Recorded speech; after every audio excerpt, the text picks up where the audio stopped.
Selamat sejahtera tuan-tuan dan puan-puan yang dikasihi. Rumit tak kritikal.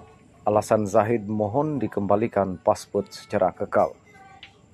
Kuala Lumpur, Datuk Seri Ahmad Zahid Hamidi memohon Mahkamah Rayuan menyemak dan menimbangkan permohonan supaya pasport antarabangsanya dikembalikan secara kekal bagi menjalankan tugas rasmi sebagai timbalan Perdana Menteri dengan lancar.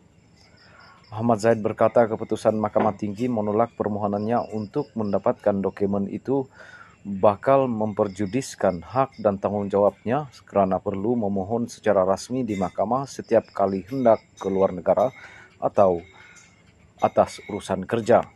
Pada 3 Februari lalu, Hakim Mahkamah Tinggi Datuk Colin Lawrence Sakura menolak permohonan Ahmad Zahid tetapi membenarkan pasport diserahkan sementara bagi membolehkan Presiden UMNO itu membuat pasport diplomatik untuk urusan rasmi.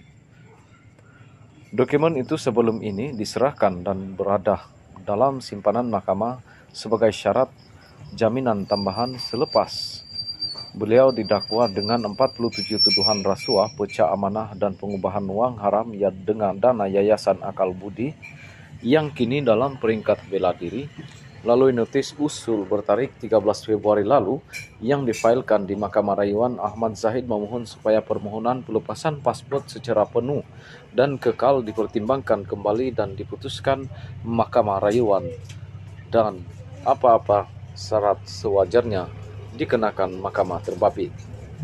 Menerusi afidavit sokongannya, Ahmad Zahid berkata Sakura terkilaf dan salah dalam menggunakan budi bicara ketika menolak permohonannya untuk mendapatkan dokumen itu secara kekal.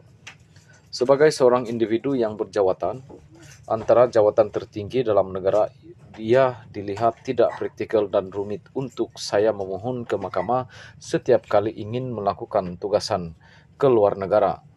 Oleh itu wajar bagi Mahkamah Rayuan mempertimbangkan bahawa kelulusan permohonan itu bakal memberi kebaikan dan kelangsungan terhadap pentadbiran negara yang menjadi tanggungjawab setiap individu.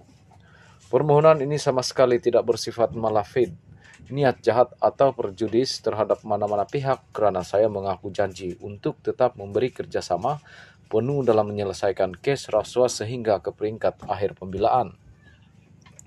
Dalam prosiding pengurusan kes hari ini secara dalam talian, Timbalan Pendaftaran Mahkamah Rayuan Muhammad Khairi Harun menetapkan 27 Mac ini bagi mendengar notis usul itu. Prosiding turut disertai Peguam Aiman Abdul Rahman manakala Timbalan Pendakwa Raya Abdul Malik Ayub bertindak bagi pihak pendakwaan. Sakura yang kini Hakim Mahkamah Rayuan dalam keputusannya menolak permohonan Ahmad Zahid menekankan bahawa Perlembagaan Persekutuan menentukan semua individu sama di sisi undang-undang dan tidak siapa atau golongan masyarakat yang boleh diberi keistimewaan serta mengakuinya. Katanya Ahmad Zahid boleh memohon supaya pasportnya dilepaskan apabila perlu dan ketika hendak menjalankan tugasnya di luar negara selagi mana ia tidak mengganggu perbicaraan di mahkamah.